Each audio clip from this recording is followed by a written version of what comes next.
Help the Crowd Shout Radio Show grow and thrive by doing something you already do. Shop on Amazon. Amazon always has great deals for whatever you are looking for. From survivalists and riot gear to beanie babies. Next time you're going to shop at Amazon, use my link. The prices stay the same, but I get credit for the sale. Just go to tinyurl.com/LouisB and just shop normally, knowing that you're helping support the Crotch Shot Radio Show. That's tinyurl.com/LouisB. Warning. This show contains mature content. Listener discretion is advised. Are you ready to get your mind blown? One angry New York City Puerto Rican decided to start a radio show, determined to piss the world off by shoving a mirror in front of society's face. He kicked them in the balls. What are you? Who are you? This is the Crotch Shot Radio Show. Crotch Shot Radio Show. This is not a test. This is a broadcast transmission. We're going to stay on the air. And now, Louis B.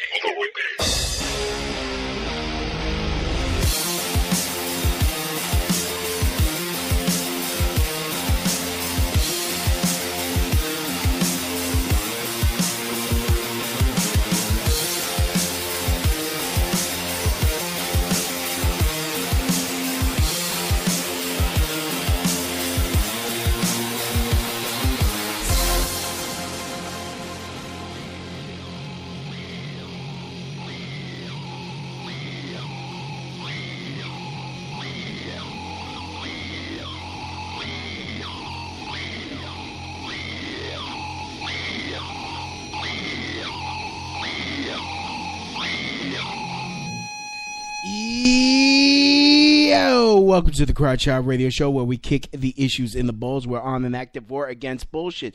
We would do anything and everything to expose bullshit. The ends sometimes justify the means.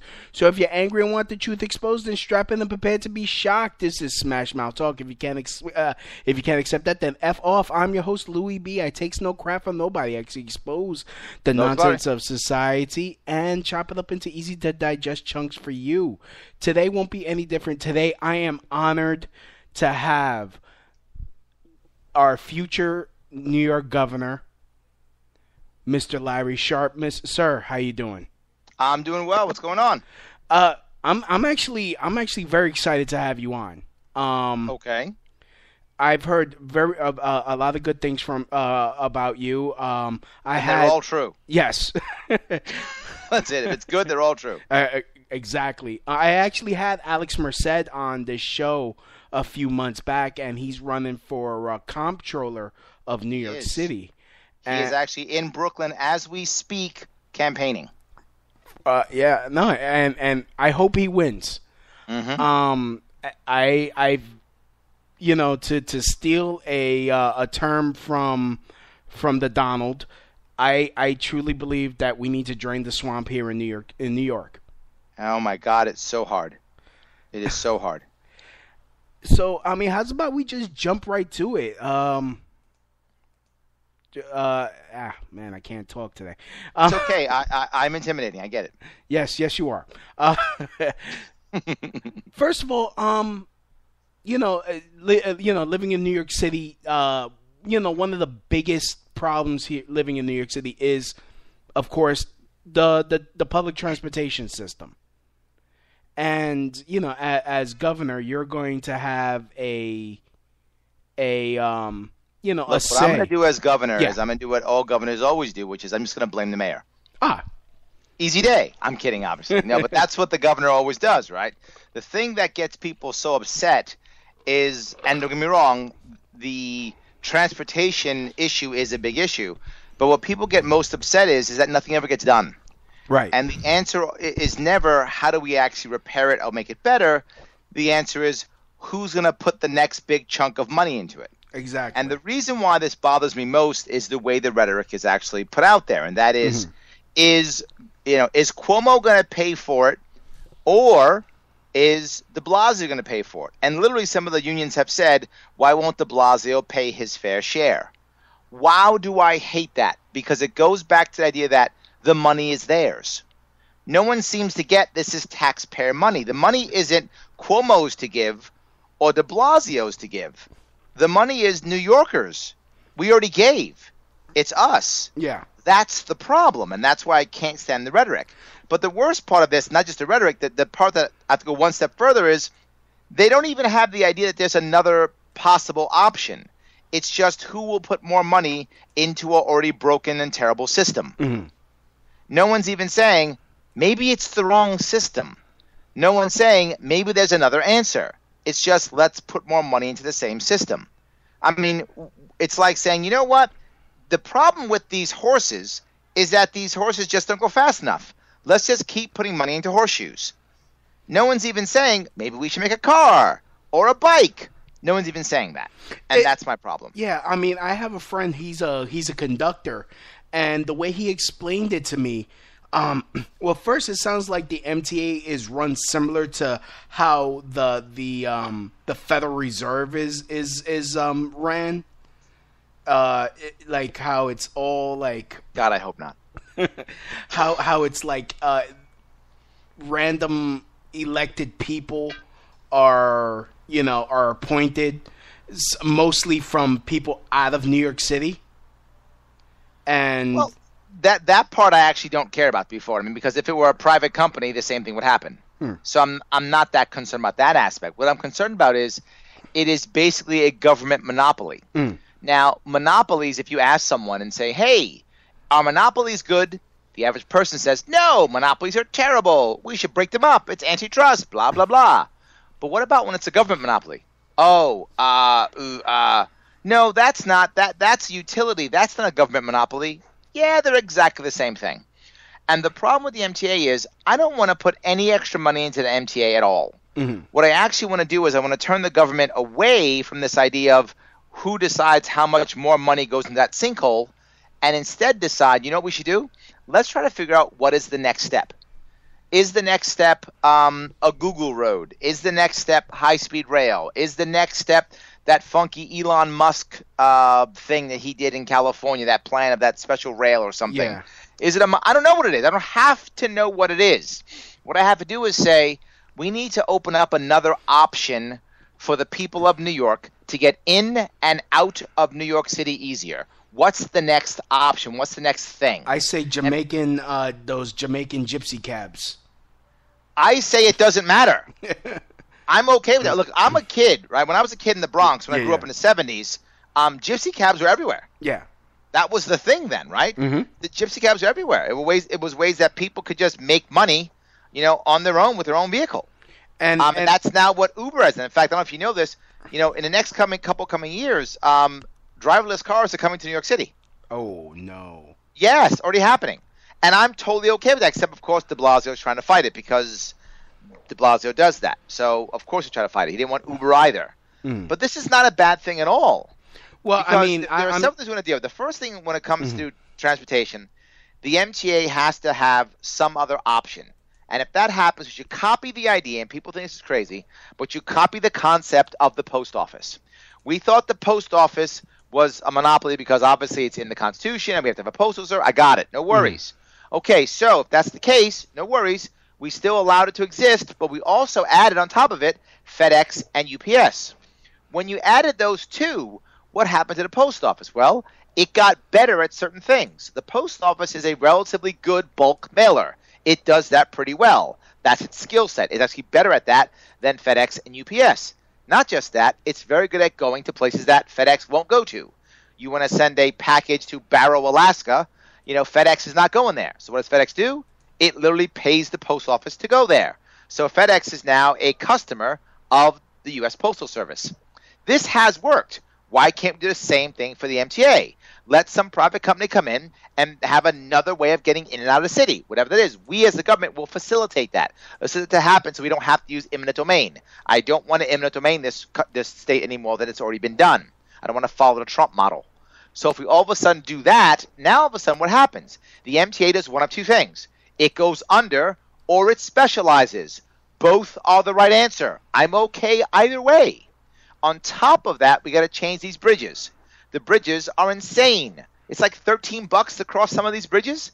Come on. That's someone's hourly rate to cross a bridge. That's insane. We need to take the bridges, and remember, it was supposed to be tolls, right? The toll booths. Scratch that idea, and instead, we're going to do the same thing we do with the stadiums. And we're going to name the bridges based upon highest bidder. Are you telling me Verizon wouldn't want its name on a George Washington Bridge? Of course it would. Let it pay X millions of dollars that will pay for the bridge. Yeah, but that'll pay for if I can play devil's advocate, please. What if let's say Pornhub wants to sponsor our bridge. Like, hey, you're crossing. If Pornhub can write a bigger check than Verizon, if that's true, I have no idea if that's accurate or not. But if that's true, Pornhub's got a whole lot of customers and people want to see that. I'm okay with that. I don't believe for a second that Pornhub can write a bigger check than Verizon can. But maybe I'm wrong, and maybe it can. And again, if Pornhub can actually write a check bigger than Verizon, awesome. Good luck. Let it happen. So you're not worried about the whole morality about it. I mean, because that's the first thing though.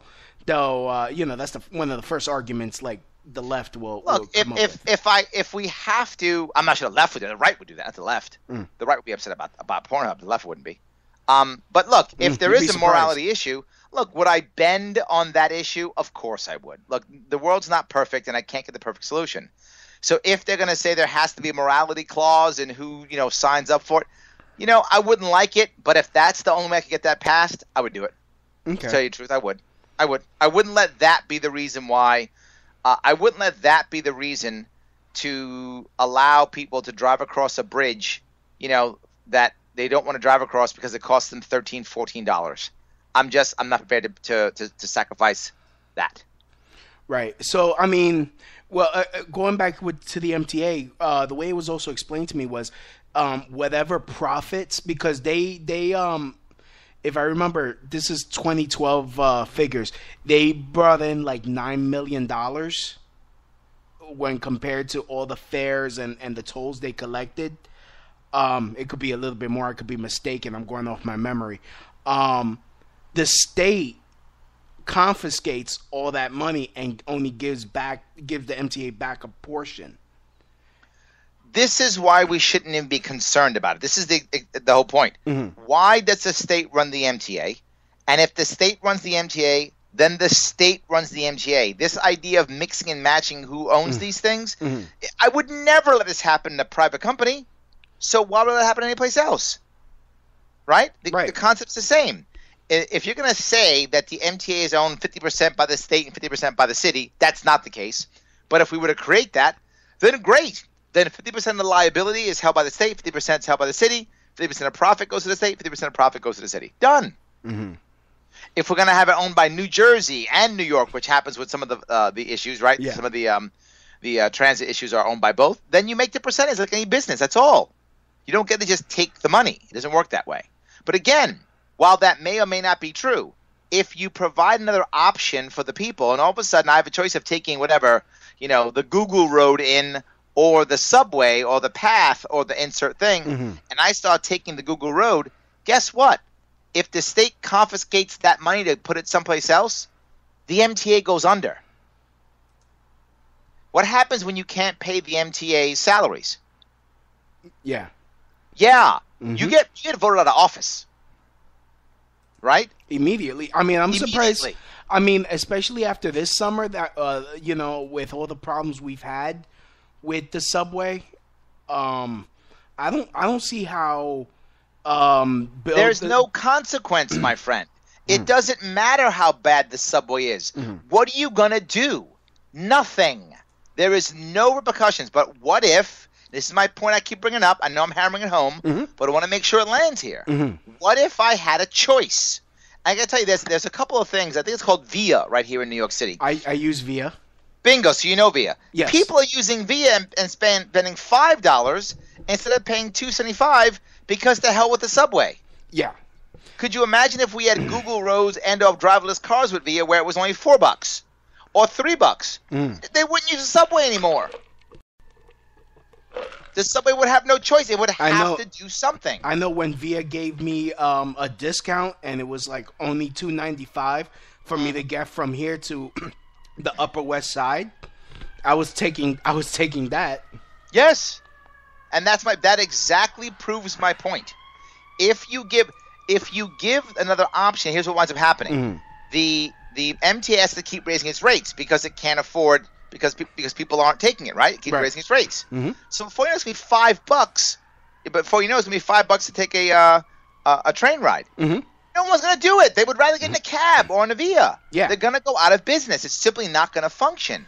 And the sad part is if you've been to any of the mayoral candidates, what their answers are to fix it, and I'm not joking, their answers are, if we want to make the MTA work, the answer is I'm not joking, let poor people ride it for free. That's the answer. What's so insane about that is that's not anywhere near the answer. I mean, that does that. How is yes, you can't even have an answer to that. Yes. Yeah. How do you make money letting people ride for free? You don't. Just make the rich people pay because they're evil. That's the answer in New York City. And then what? And then a gallon of milk is $13. No, give that away for free to poor people and make the rich people pay. That's always the answer. That's always the answer here in New York. Look, de Blasio doesn't even hide it. He's openly communist. He makes no attempt to hide.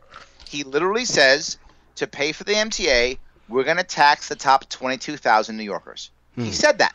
I'm not making this up. Do your own homework. Yeah. He's literally said that. He does not care. He is openly communist. He does not care. No worries. We're going to take the top 22,000 New Yorkers and punish them so that everyone... And they probably don't even take the subway, will be my guess, right? No. My assumption is they haven't been to subway in 30 years, any of them. That's my assumption. Except for Bloomberg, he took the subway. Right. Because he had to. Yes, correct. Except for Bloomberg. So the other 21,999, they haven't been to subway in 10 years. They're now going to pay for the subway. And that's how that works. So, I don't know. But this is the problem that we have. It is a big issue, but it's doable. If we simply deal with the root issues and not the branches.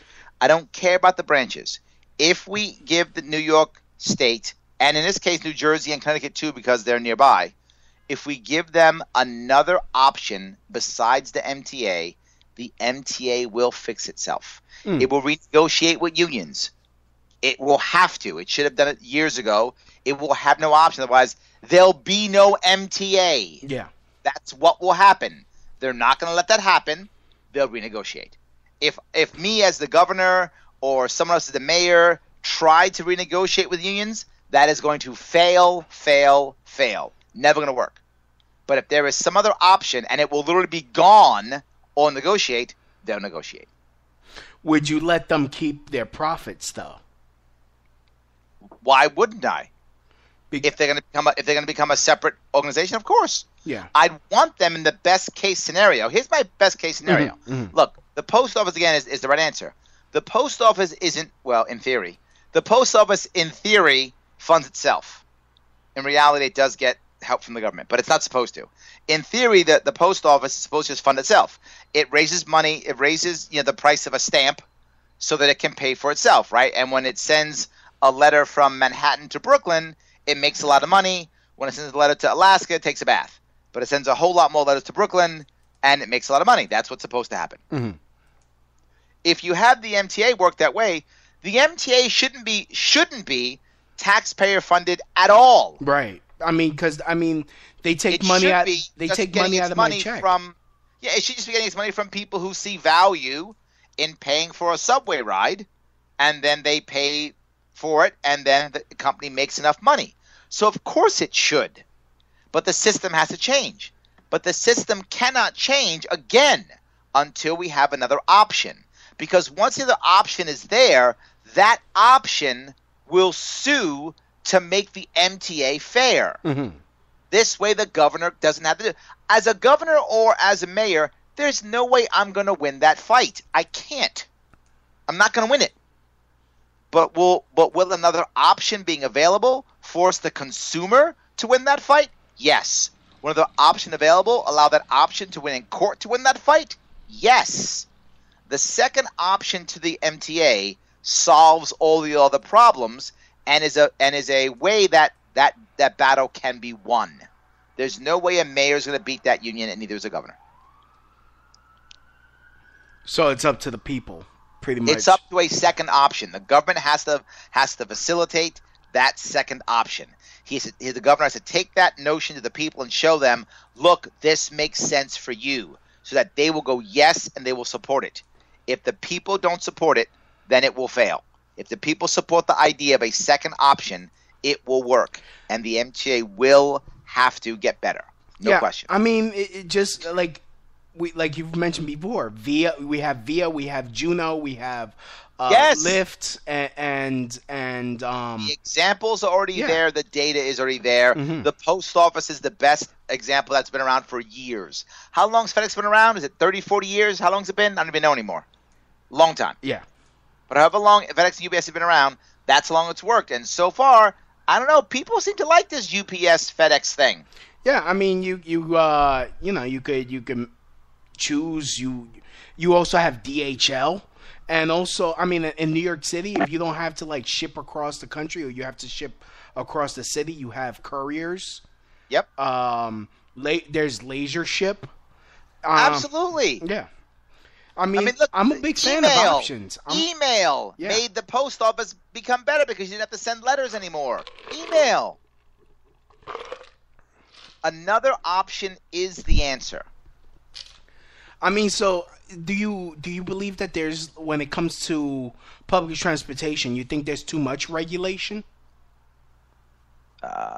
It's a monopoly. What are you talking about? Public transportation is a monopoly. Oh, okay. By default. Well, I mean, let me clarify, because when it comes to, there's a lot of regulation when it comes to like the tax. Well, this is a local issue. Oh my God, taxi! Look, let me touch that since you brought that up. All right. The concept of a medallion that the government has to decide how many taxis can be in a city is so backward that when I think about it, I want to vomit. Right. It is so backward, unnecessary, right? And they always go, it's public safety. I'm sorry, I'm trying to remember, where were all the, where did you see all the Uber deaths, the mass murders? Oh, I don't remember because there are none. Right. That's the reason why. That never happened. The public safety answer is a bogus answer. It's not true at all. Yeah, but they need training. If the consumer can decide. Some consumers feel safer in yellow taxis, and they pick yellow taxis on a daily basis, and they should be able to. I'm not against yellow taxis. If people want to have them, they should have them. I don't have a problem with that. I am, because their service stinks. In which case, again, let the consumer decide. Exactly. That's the issue. I'm okay with that. Yeah, but my problem is the medallion makes the government decide. Now, let me be clear on this. If the government wants to have a set of standards that says, if you abide by these standards, then you may have this medallion. As long as they don't say you may not drive without it, and as long as they don't say there are only 1,000 of them or whatever the case may be. If they say if you fit these standards, you get a medallion. If they want to charge for it, they can charge if they want to. You want this medallion? Do these standards and pay us $1,000 a year or whatever they want to charge, and you have this medallion. As long as it's optional. I don't mind, because that's a standard out of regulation. So if I choose to run my Uber or my taxi without the medallion, as long as it's transparent, that the consumer sees I don't have a medallion, it's fine. Some consumers are going to say I want the medallion and some aren't. And if the consumers say we don't care about the medallion becomes worthless. In fact, it's starting to drop. I mean, the price is starting to drop, and you have a lot of these guys, they're having a tough time paying for it. Yes. Absolutely. And that's the point. The medallion is going to go away. As it should. Yes. But the problem is, instead of us just making it go away now, just doing that, we're letting these taxi drivers suffer. Because we won't change the law. Yeah. Just end it. Send it. I mean, would useless. You because we goodness, why can't I talk today? The reason why I bring it up, because with Uber in New York, it's illegal for them to pick up people from the sidewalk. And to me that sounds... What kind of insanity is that? Yeah, it is. What kind of insanity is that?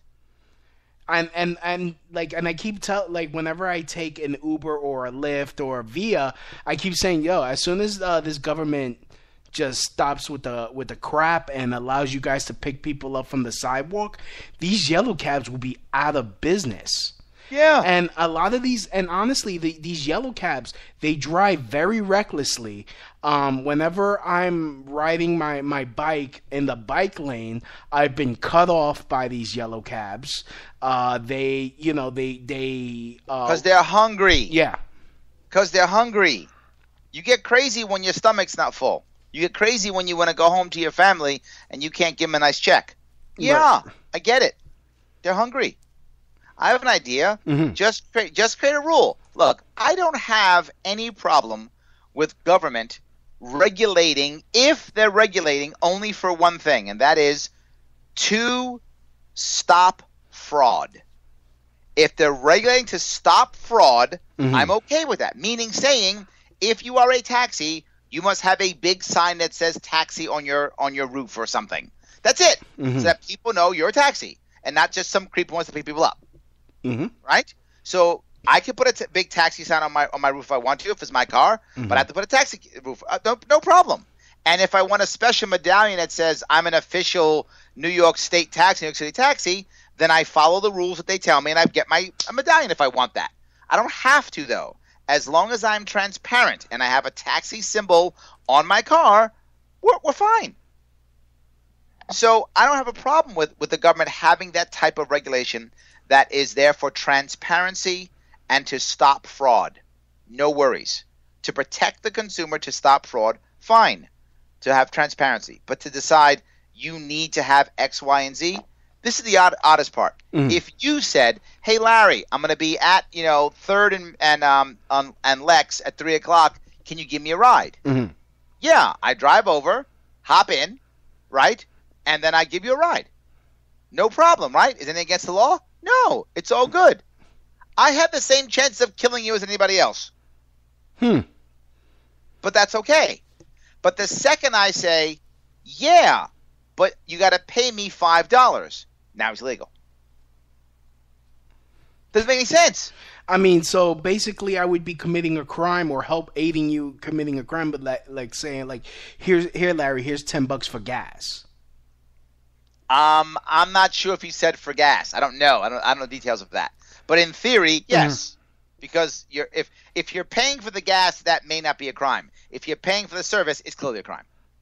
Yeah, but what if there's change after? I don't know. But why do we care? No, I'm just saying because that we're even having this conversation.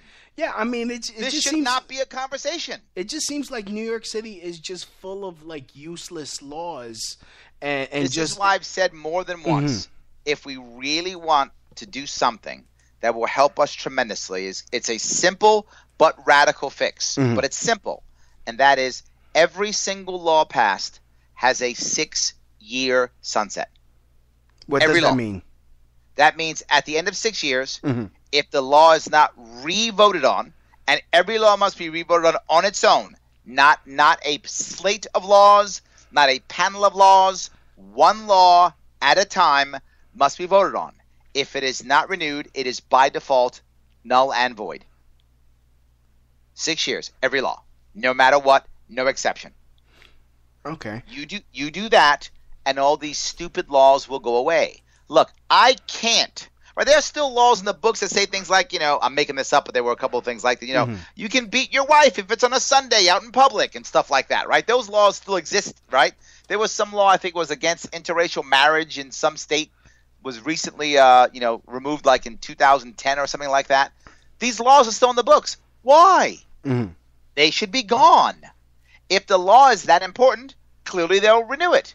Now, of course, the argument I always get is, what if they don't renew murder? I always get that. Someone always says that thing, which is so backward because they're just trying to be, I'm going to show you that you're wrong, Larry. Okay, let's assume for a moment that a local, a state-level house or assembly doesn't renew murder. Let's assume that happens once every 100 years in this country. That happens. Okay, great. It happens. So they didn't renew murder.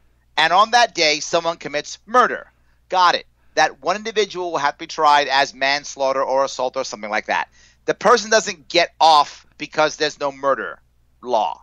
That one person will have to be tried as manslaughter or as something else, assault, whatever. Fine. One person in a country of 330 million people every 100 years will only be charged with manslaughter. God. Why is it that everyone thinks that if libertarians take over, it's going to be The Walking Dead? The Walking Dead, or that movie, The Purge. Yes, it's The Purge. Exactly. Yes, I know. Like, it's insane, but yes, it's true. There's no good. You don't want no roads. You don't want no roads, Larry. You don't want. Yes, you don't want. I never said any of this stuff. I never said you want. You want my grandmother to die because she can't pay for her medication, Larry. But here's the sad part, my friend. Yeah.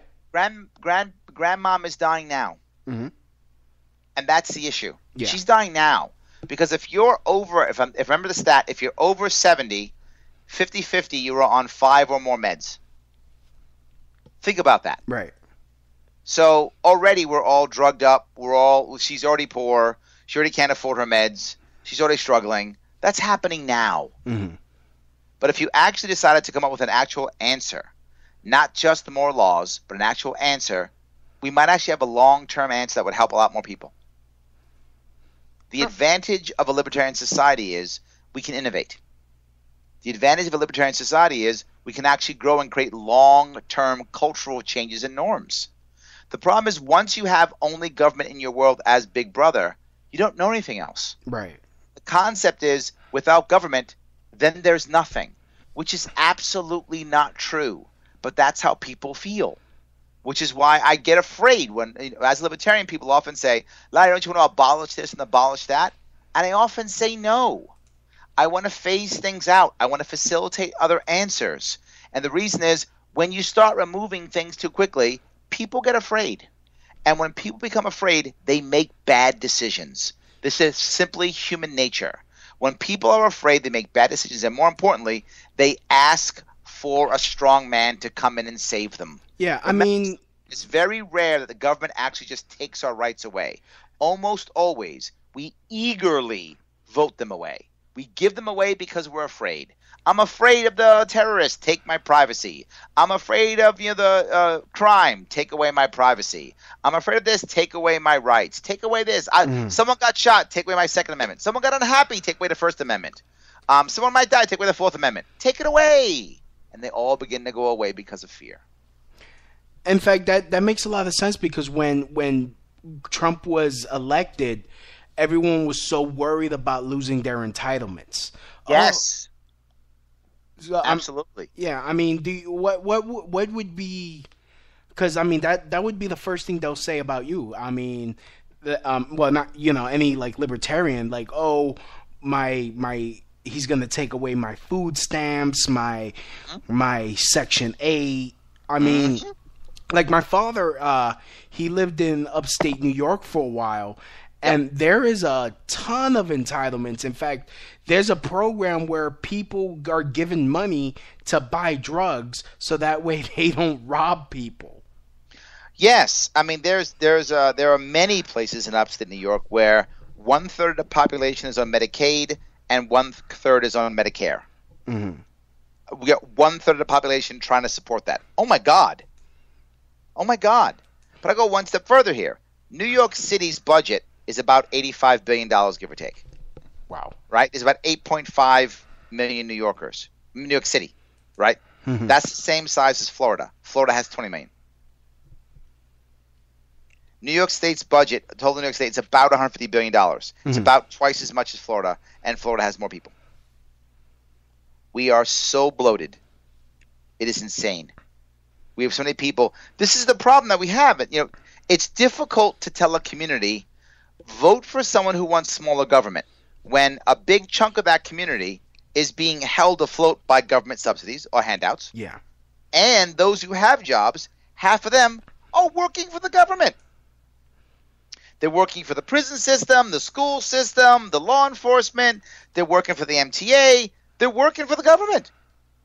And I know libertarians will often say this. Government doesn't make jobs. That's not true. Government creates jobs all the time. And if you're the one who's getting a check, that's a job to you. That's a job to you. Yeah. Now, do they create value in the market? No, they actually don't. They take away value in the market usually. There are some exceptions, obviously. I mean, we need things like courts to ensure that transactions are actually good transactions and things. In fact, that's now that you brought that up. I mean, have you watched the Khalif Browder story? I don't think so. What's it about? What's it about? It was about this teenager. He was arrested and held in Rikers. A minor about Rikers. Yes, held in Rikers without a trial for many well, not many years, but years. Yes, and yes, he ended up taking his own life. I remember this now. Yeah, I do remember. Thank you. Yes. Yeah. And this whole issue again. This has to be broken up at its core. Mm-hmm. Again, you will hear me talk about the root problem often. Right. I don't want to deal with his specific issue. I know it sounds cruel, but I want to break the entire system. And there are a couple ways you can do that. Mm-hmm. One way you can do it is literally say, if there is no trial within 6 months or 9 months or a year, I'm not sure what the number is, all charges will be dropped because that breaks their one of their rights to a speed trial. Okay. You make that a blanket law. That's it. New York State, if you don't get a trial unless you as the defendant request it within X time period, all charges dropped. You will watch that change overnight. Second thing, plea bargaining, which is the reason why everyone does this, right? Mm-hmm. You create a law that says if I'm a prosecutor and I decide that I'm going to plea bargain you out at whatever, I'll give you a year if you agree to these charges, whatever that is, a year. Whatever you plea bargain, once that's presented in writing in any way, shape, or form, presented in any way, once it's presented, the prosecutor may not ask for any more than that ever. Now, the logic in this, in the idea of doing more is, and I've heard them say this, well, look, if he has to go through the system, he's making the system work, blah, blah, so... But wait a minute, what you're actually saying is, so wait a minute, if he uses his rights and the system that his taxes pay for, he gets punished. That is absolutely what you're saying. That is unconstitutional, that is wrong, that is unethical. No, you're supposed to be able to have your rights. You shouldn't be punished for your rights. So how else will let's say the entire system will come crashing down, right. And that's the point. Yeah, they will have to stop. Yeah, they can't keep doing it. I mean, what prosecutors care about more than anything else, and it's going to make prosecutors angry, but it's true. I know it. Is conviction rate. Right. They want convictions. Mm-hmm. In fact, charges are getting dropped and things that are happening, and they can't go through. It'll change everything. It could also cause, if what you say goes through, wouldn't that cause a lot of people to sue? Like, okay, well, you had me in prison for X amount of time, and I wasn't brought to trial. You essentially locked me up for nothing. I mean, wouldn't that cause people to want to sue the city or sue the state? I don't know. Maybe they wouldn't have anything to sue on. Not that they are having to sue now. Same issue. What's the difference? I mean, because they had to pay Khalif Browder's estate for. Yeah, I mean, whatever lawsuits are happening now, they're happening then. The lawsuits aren't going to get any different. Aren't going to change. Mm-hmm. All right, so the point is, if you know charges are going to keep getting dropped, why would you keep putting people away? You'll stop. And of course, the idea of bail. I mean, this is the concept of bail. Look, this is the problem here. There is a cultural issue that we have to move away from. The country was founded on the idea that it would be better for a guilty person to go free than to have an innocent person locked up. Right? That was the whole concept of why we started our judicial system in the first place. Right. Over 200 years ago. That's gone. Now we're all about safety and security no matter what. So lock them up, lock them up, lock them up. Lock them up first, worry about guilt later. Lock them up. Safety, safety, safety. That's not what our government was built on. Mm-hmm. What was supposed to happen is the executive, the president, protects the Constitution. That's the oath that I took as a Marine, to protect and defend the Constitution against all enemies, foreign and domestic. Not to protect every individual American. That wasn't what I signed up for. I signed up to defend the Constitution. So the executive branch defends the Constitution. The Constitution protects the Constitution. The Constitution protects our rights, and we protect ourselves. That's what's supposed to happen. That's not what happens. That's gone. The idea was, if you're innocent, you wouldn't get locked up, and maybe to make sure that was priority, guilty people might go free, and we knew that. But that's gone. Now it's lock them up first. Yeah. And lock them up becomes fine when you always think it's the other guy. When you hear people go, they shouldn't have broken the law. When you hear that, that's someone going, psh, not me. And that seems fine until it's you. Right. In fact, I'm on your site. Whether that's not good. Now you're gonna call me out on something. What's this about a free dress for every man? I mean, no, I'm just kidding. Look, no judgment. You want to dress, let it float your boat, brother. So, anyways, you heard this talk about, from Bernie Sanders during the campaign to abolish for-profit prisons. What are your thoughts on for-profit prisons? Look, there's a big problem with the whole concept of private prisons, right? It's a big problem, and it's a problem for several reasons. One, the biggest reason is people are making money off of people's misery. Mm-hmm. That's a problem. Now, does that mean that private prisons can't work? In today's world, with the current way that we're doing it, they cannot work. They are a big problem. And if our only option is government-run prisons or this, then government-run prisons are the answer. There is no way this system can work. It is a terrible, immoral, horrible system. It has to go away as soon as possible. It has to go away. So there are two choices. Option one, go back to government-run prisons. Not the best libertarian answer. Mm-hmm. The second option is reward the private companies for success. And perhaps you even have a two-tier prison system. The one tier is for the violent criminal. And perhaps those are all government-run. The second one is for the non-violent criminal. And that could be privatized. However, they are paid the same way, similar, and you may or may not know this. Do you know how recruiting companies are paid? Recruiters. No, sir. What happens is you sign up with a recruiting company as a potential employee. I sign up as a potential employer. If they give me you and I like you and I hire you, they get a percentage of your 1 year salary as payment. They get paid when you get a job. So what I'm saying is we assign what is success for the prison population. Is that a college degree? Is that a job? Is that insert thing here? We decide what success is. The more that the prison does of that success, the more it gets rewarded. Okay.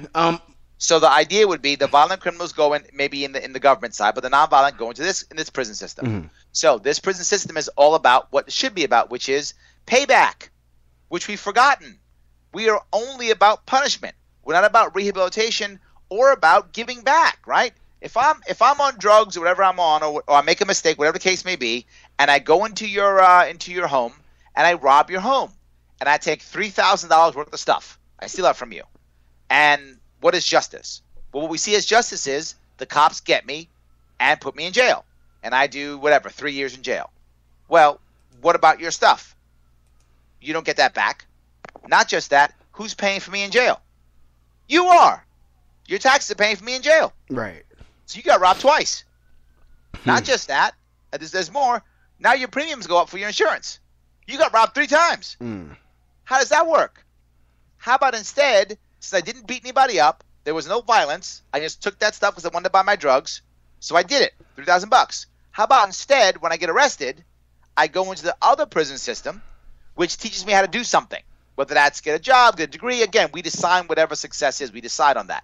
And then once I get out, or even I'm on a work program, release program while I'm in prison, and a work release program, and guess what? A part of my salary or my wages goes to pay you back. So you actually get your money back. I actually give you back what I stole from you while I gain a skill set, which lowers the chance that I rob from someone else. that's a system that could actually work. Yeah. If that were our system, we could go privatize the prisons. That's not our system, so we cannot go privatize. But prisons. what about the a lot of the like civil rights violations that happen in prison, like especially with you hear a lot in the women's prisons, they're not getting their feminine products for their feminine hygiene products. I don't understand what you're asking. How would you improve those conditions? Well, look, the first thing to do is you have to stop dehumanizing prisoners. Mm. Number one thing, which is why you have to assign what is success. Right now, success is simply they don't leave. That's success. If success is they don't leave, then guess what? The customer, in this case, is the state. Mm-hmm. Right? So as long as the state's happy they don't leave, we win. So the product is the person. Well, you've just basically made them farm animals. Literally. You've turned humans into farm animals. Our current system does that. So of course you get treated terribly. You're dehumanizing them. Of course you're treated terribly. Of course. So you have to humanize the individual and give them a second chance. Now this becomes hard. Don't get me wrong. What I'm saying is not easy at all. Right. Because we feel righteous. Someone made thinking a mistake. Someone did something wrong. They're horrible people. Punish them all. It's righteous. I get it. Yeah. But here's the biggest problem. 95% of all people who go into prison are coming back out. Why in the world we want to make these people monsters and put them back into the system? Does it make any sense? I want to give people a second chance. They should pay back for the damage they did. Whatever that is, you should pay it back. What about in the case of pedophiles? This is one of the hardest things. I mean, you're picking a specific thing. I mean, what are pedophiles? 1% of the prison population? I couldn't tell. Less? You. Yeah. So I mean, you're asking, what about the one thing? You're doing exactly that. I'm gonna make a system. I'm playing just devil's because advocate. Of pedophiles? Yeah. I'm not gonna make a system because of pedophiles. Right? Is there a chance that maybe we have to have a separate rule for pedophiles? Maybe, I don't know, to be fair with you. It's possible. Maybe we have to have a separate rule for them. But I'm not going to build a system because of pedophiles. This is the idea of making a rule for the anomaly.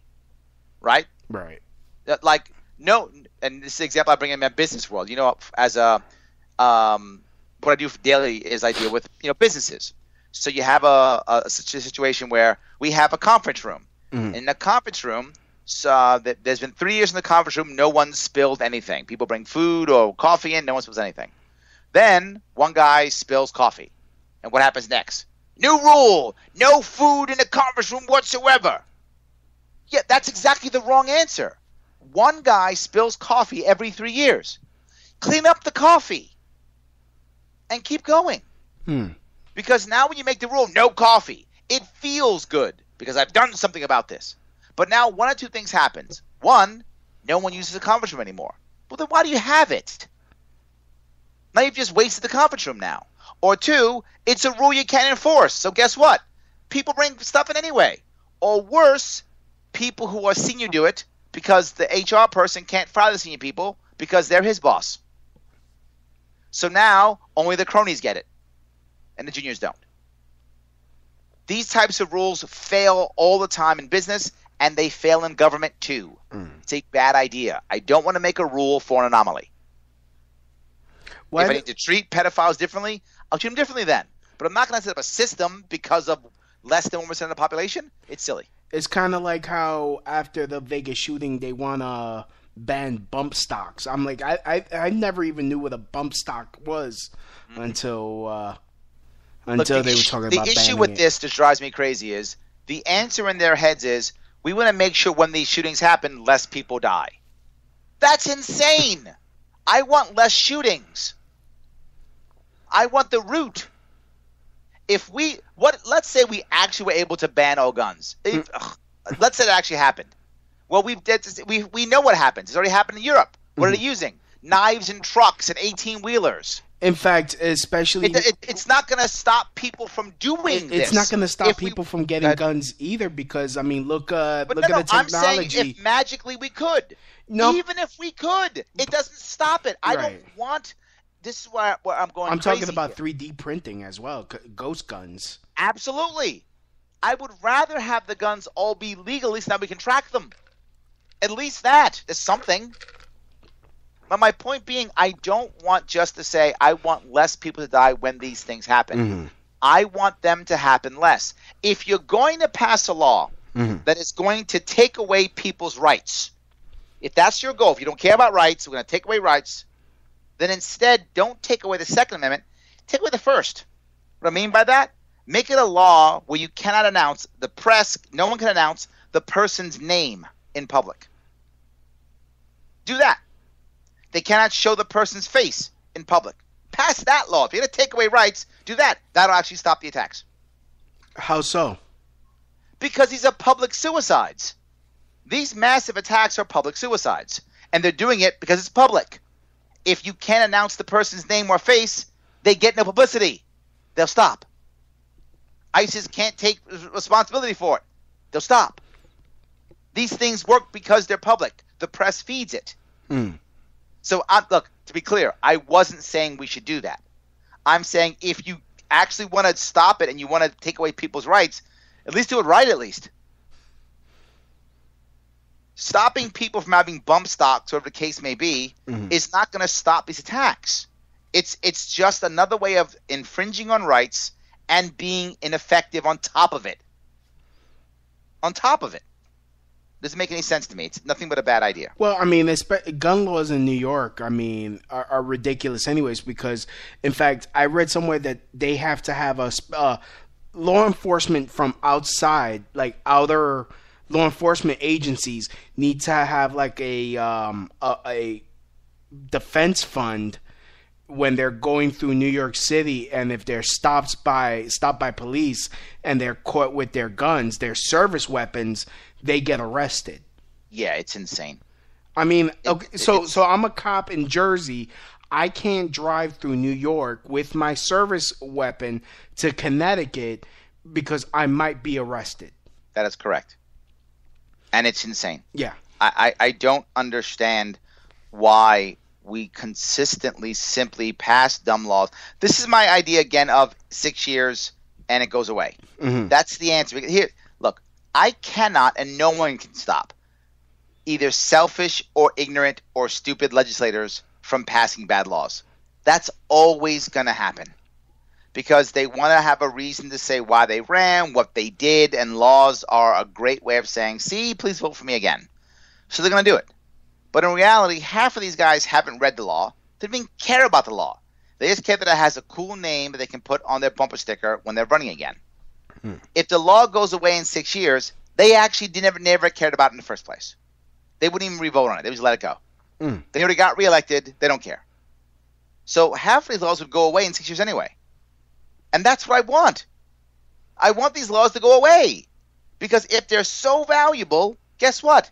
We'll re-vote on them again. And I'm pretty sure murder wouldn't be one of those. I got a feeling we'd keep murder. I'm just saying. I think we're gonna keep that one. Yeah, that sounds like a good one. I think we should keep that one. I'm all right with that one. Yeah. I like keeping laws that have actual victims. Yeah. In fact, I like those. In fact, just because somebody will say, "Well, you didn't mention this," I think rape should stay illegal as well. There's a victim with rape. Yes. Right. There's a victim. Clearly, there's a victim. I'm totally okay with laws that try to stop you from creating victims. Yes, okay with that. I mean, but shouldn't those types of laws be like immune to the 6-year law? Not at all, because once you make one thing immune, you make it all immune. Okay. You can't. This must be a blanket statement. Must. If you don't make it a blanket statement, there will always be an exception. There will always be an exception. Guaranteed. No, my thing is important. No, but what about the children? What about the veteran? What about the old person? What about the insert thing here? It's okay. Really, no congressperson at any level wants to be the guy who forgot to vote murder in. Nobody wants to be that guy. I'm promising you. Nobody wants to be the guy who thought murder and whatevs. Nobody wants to be that guy. Unless it's that one guy that wants to like be a troll about it. Let him do it. The other 99 will vote yes. Don't worry about it. He'll be fine. Just be like, I'm voting no. Fine. Let him do that. 99 will vote yes. Keep murder. It would make campaign commercials that more interesting. Larry Sharpe didn't vote against rape in 2018. There we go. Exactly. Exactly right. Please never say that anyplace else ever. Okay. Thank you. I was on vacation though. So, I would totally have voted against it. So. You're not going to miss that vote. You're going to be there. Exactly. I mean, unless we do something with e-voting, but that's another thing. So another big thing is like I don't have kids at all, so I'm kind of pissed off that I gotta pay taxes for education. But it's for the children. Louis, come on. Hey. It's for the children. Hey, if I didn't have fun in making them, I shouldn't have the responsibility in paying. I don't understand why you hate children. I don't understand why you hate children. Really, they're loud. They're obnoxious. Okay, you've answered my question. Okay, good. I get it. You've answered my question. Well done. There you go. See? Okay. I'm not scared. I like it. So, but how would you again on your site? You say that the educational system is broken, and it's just getting worse because they're just throwing money at it. Yeah, absolutely. And that's a huge problem. If I just throw money at stuff, it doesn't get better. Mm-hmm. And the other problem is now they want it to be free. Yeah. Right? And bad education, when you make it free bad education, is still bad. Mm. Doesn't make things better. And consistently people, I hear this all the time, they say, but it's not bad education. Education's great. It's awesome. No, there's lots of data that shows education's bad. Lots of data. There's both anecdotal and actual information. One example, just one of the most popular ones was a study done by, I think it was Goldman Sachs, just a couple years ago, that they actually said that if you're not going to an Ivy League or top school in your field, getting college education is actually not worth it. Because of all the debt and time you waste and debt you incur, you might as well just go out from work. Mm. So it's not just me saying that, right? And the second thing is, just ask people who are satisfied. Poll after survey shows people are not satisfied. No. Next, check with the people who are underemployed. Again, survey after survey, poll after poll, show people with college degrees being baristas at Starbucks. I have a college degree. Again and again and again. Go ahead. I have a college degree, and I work as a security officer. Thank you. Again and again and again. It's not just me. People say, no, education is so critical. It's not working. So making it free just makes it worse. Now more people will go to college who probably shouldn't go to college. Mm. And the example I give for that, which again is happening already, is the vets coming back from Afghanistan and Iraq. Right? If you know these guys who are going back to college, they're going back to college because they think they're supposed to. For a lot of these guys, if they wanted to go to college, they would have gone to college. They didn't. They joined the military because they didn't want to go to college. So now they're going to college. Mm-hmm. Well, that's helping them, right? No, they're also severely unemployed. And worse, they're killing themselves. 22 a day. Mm. There is so much data that our education is trash. I'm shocked how many people go, why can you say that? How can you say that? The data's everywhere. It's all over the place. It's like saying, how can you say the sky is blue? Look up, man, it's blue. So what's the free market solution to it, though, to fix it? I mean, would you bust up the teachers' unions? No, again, look, this is a battle that you can't win. Right. So why would I even try? Mm. Why would I? Plus, I'm not against unions. Okay. I'm not against unions at all. I think people have every right in any way, shape, or form if they want to get together and do collective bargaining. They absolutely should. I'm not against unions. I'm against the government supporting unions unfairly. That I'm against. But and I'm also against the government forcing you to be a union or a non-union shop. I'm against all that stuff. The government should not intervene in unions at all, and it does. Like there's no tomorrow. Of course It does. But in theory, I'm not against unions at all. If people want to do collective bargaining, they should be able to. If a company wants to accept a union or not, they should be able to. right? Yeah, that is how it should work. Yeah, I'm in a union. I don't want to mention it because they might kick me out. But you know, I hate the fact how my union forces they take money out of me. Aside from my union dues, they forced more to pay more money to pay for political campaigns of people who I don't support. Well, they had two separate issues. First thing, let me touch the idea you mentioned that with three issues, I guess. The unions first. First of all, I'm not about busting up unions at all. That's not what I want to do. What I told you was the MTA is I'll let the consumers do that. I don't have to. Mm-hmm. If I set the system up correctly, the consumers will squeeze the unions to renegotiate how they should renegotiate. And I'm okay with that. And guess what? If the consumers are happy with the unions stay exactly as they are now. I don't have a problem with that. As long as consumers decide, I'm fine with it. I'm not about breaking up unions at all. That's not my goal. Now, when it comes to education, the first thing to do is two things. Number one, there is an organization, I've forgotten the name of it, that New York State has that actually controls what degrees colleges can offer. That has to be disbanded immediately. Colleges should be able to do whatever they feel is appropriate in any way, shape, or form. Allow them to be free and innovate. And whatever happens. You'll have great colleges and bad colleges. You have that now. But let them go. Step one. Step two, when it comes to K through 12, the DOE, Department of Education, has to have no teeth whatsoever. It can have standards, as I mentioned before, but should not be able to enforce anything. Let the local schools do what they must. And again, what people are going to tell me, but Larry, some schools will fail. They're failing now. Have you seen how bad our college kids are now in New York State? Something like 1 in 3 is ready for college. There are a lot of people who tell you that college now, the first year of college, is now called 13th grade because they're not prepared. They're failing already. But Larry, there'll be segregated schools. New York has one of the most segregated schools in the country now. But Larry, poor people get bad education. They're getting that now. It's already happening. These arguments people give me, look in the mirror. It's happening now.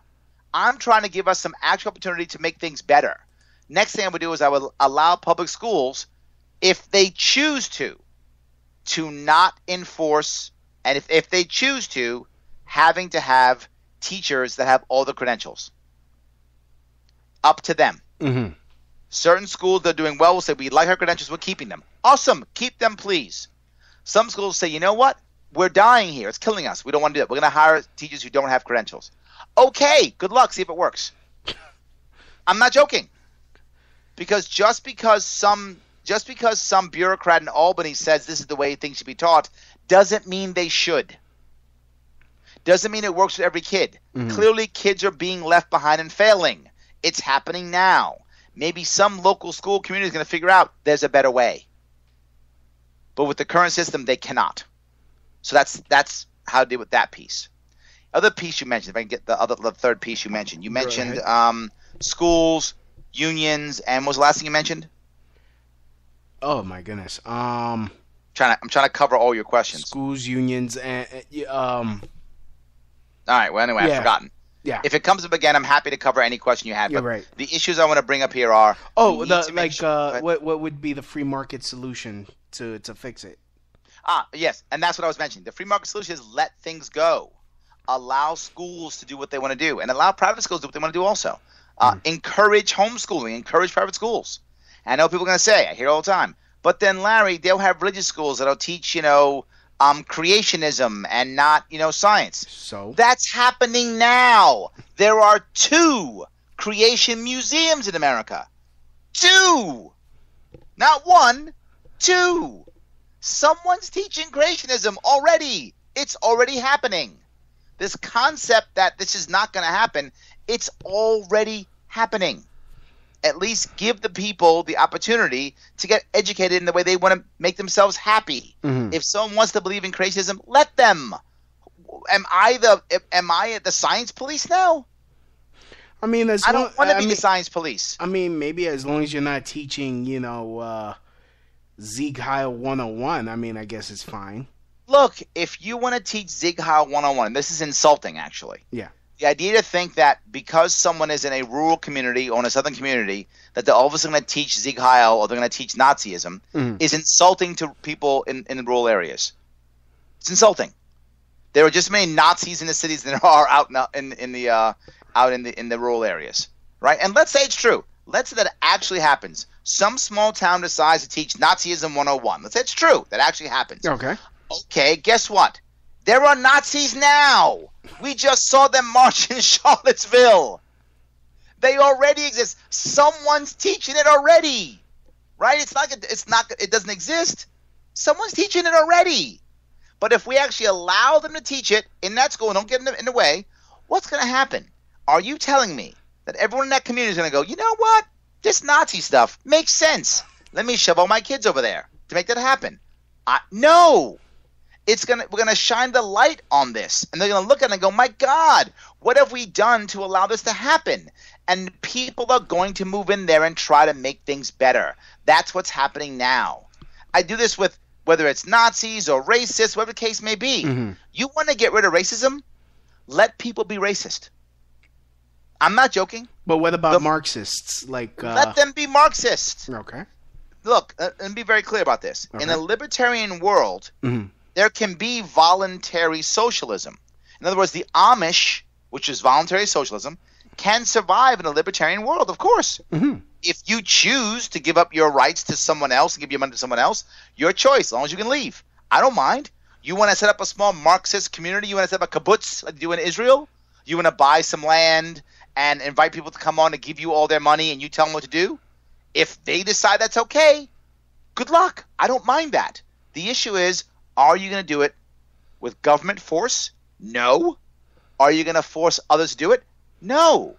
But if Marxists want to create their own Marxist utopia, they want to buy some land on Long Island and create a Marxist utopia, good luck. I hope it works for you.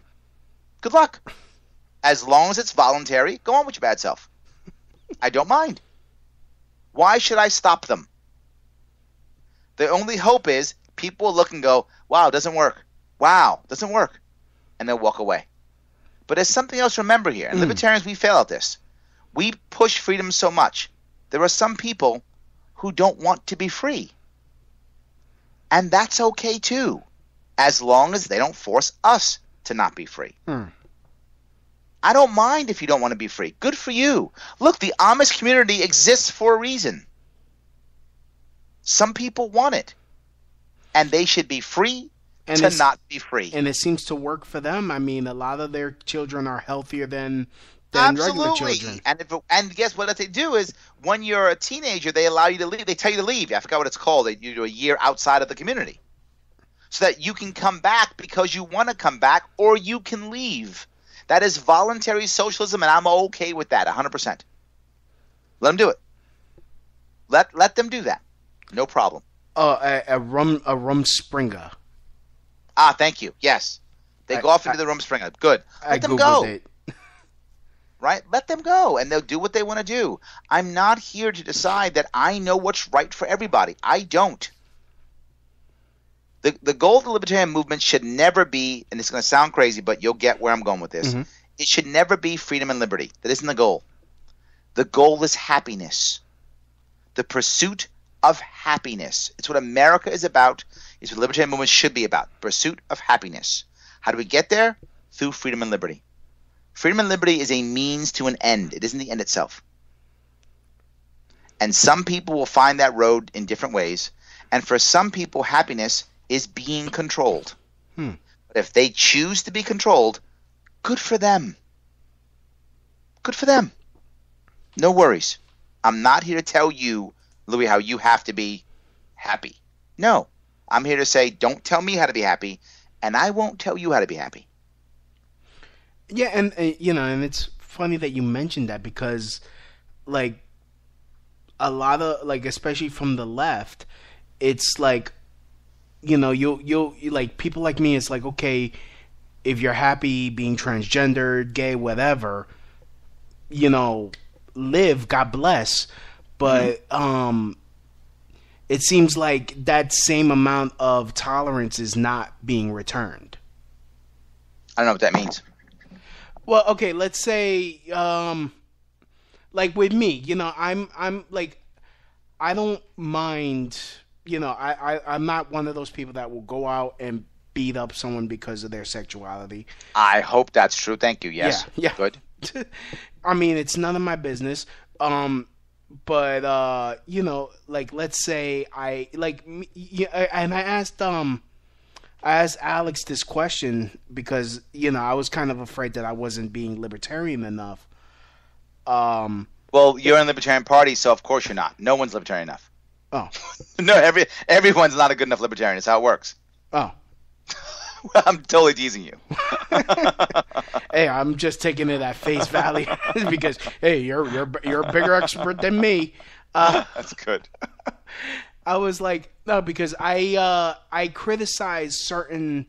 Not that I want there to be a law. I don't want to stop anyone from doing it, but I felt that certain lifestyles are harmful towards masculinity. You have every right to be a bigot.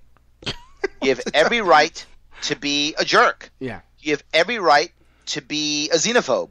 Mm-hmm. You have every right to be insert any bad word you want. Right. The question is, you have a right to think that you're better than other people. Mm-hmm. You have a right to simply have a lifestyle that's different than others. You have a right to not like someone's lifestyle, to think it's wrong or immoral. Every right. Right. The only difference is, do you want the government to force someone to change their lifestyle? Absolutely not. You even have every right to tell someone to their face that their lifestyle is wrong or evil or bad or whatever, immoral. Every right. The only thing is, are you saying, I want the government to force them to stop? If you want the government to force them to stop, you're not libertarian. Right. If you want to just tell them this is wrong and bad, you shouldn't do it. You can. Absolutely. Being a libertarian doesn't mean you're not conservative or liberal. You might be either. You might think that everyone should be transgendered because gender is fluid and no one's really a man or a woman. Fine, if you think that, you can still be libertarian, as long as you don't think there should be a rule or law that people have to accept that as true. Right. I mean, the opposite. Yeah. There's only two genders. Everyone else is terrible or evil or bad. You can say it. Put a blog on it, and you can still be libertarian, as long as you're not saying, I want the government to make this a rule or law. That's it. Yep. This is about government force. That's what it's about. It's about. Okay. Go ahead. So it's not but it's also not for me to try to force someone else as well. Correct. So like so I could say I believe being in an open relationship is detrimental to society, but I'm not going to attack someone or force someone to not be in one. 100%. And you could literally write a blog about how evil it is to the entire world, how it's crushing everybody, how it's terrible, it's destroying our country, and be libertarian. Okay. Of course you could. But are you going to? Here's the only caveat, and the problem is there are very few people like this. Mm-hmm. This is the caveat. This is theoretical. Most people who would do that, who would put the blog on and say these things, would immediately vote for any law that would force that to be true. If you are this special person who would blog that all day long, but then when someone who's on the right says, let's pass a law making open relationships illegal and people go to jail for it, if you actually wouldn't vote for it, then you could be a libertarian. But very few people do that. Most people would vote for it. Most people who would do that would vote for that law. If you're the guy who wouldn't, if you would say, no, that's a bad law, and if they would say, but Louis, you've said this, it's on your blog, you're against this, you would go, yes, I'm against it, but I'm not prepared to use government force. If you were that person, you can be libertarian. Okay. That is a rare breed of person. Really? Most people will vote their will into law happily. You can see it. It's the American way. Most Americans will happily vote their will into law. Like, because honestly, personally, I don't care. Like when the whole gay marriage thing happened, I'm like, okay, good. I mean, I couldn't care less. It's like, my only problem was why is the government regulating who can or can get married. There we go. Like what? So yes, but let's say you're against the idea of 2 men or 2 women being married. You're against the idea. Mm-hmm. As long as you don't want to stop it from happening legally, it's fine. Well, honestly, I would go to a gay I would go to a gay wedding. I hear they're catered very well. There we go. See, get some good food. Yeah. All right, my friend. I'm running short on time. All right. So honestly, please check out Larry Sharpe at LarrySharpe.com. That's spelled LarrySharpe. You could also follow him. Do you have a Gab? Are you on Gab? If I knew what Gab was, I might be on it. It's like Twitter for cool people. For cool people that have been kicked off of Twitter. No, I'm not. But Twitter me if you want to at Larry Sharpe, also with E at the end, or Larry Sharpe for New York Facebook page. Happy to have you in my world. All right, that was Larry Sharpe. Everyone, your next governor of New York. We hope so. Oh no, I'm voting. You have my vote. I love that. More people should vote for me. You can donate too, by the way. LarrySharpe.com/donate. All righty. So thank you. I'd like to thank everyone for listening. Please smash that like button. Please spread this episode to everyone you know, so that way they can know the gospel of Larry Sharpe. So, did he hang up? He hung up. Oh no. No, I'm still here. Oh, okay. So I'd like to thank everyone for listening. And as always, from my house to your house, mahalo. And that's the end of my donk.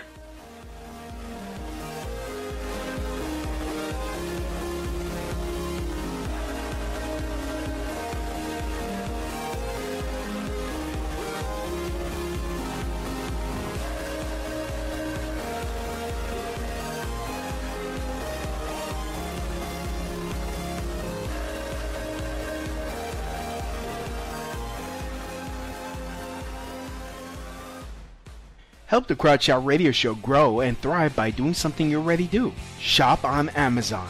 Amazon always has great deals for whatever you are looking for.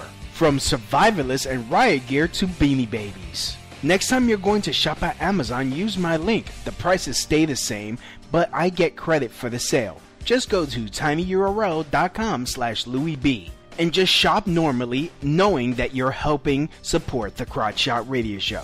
That's tinyurl.com/LouisB.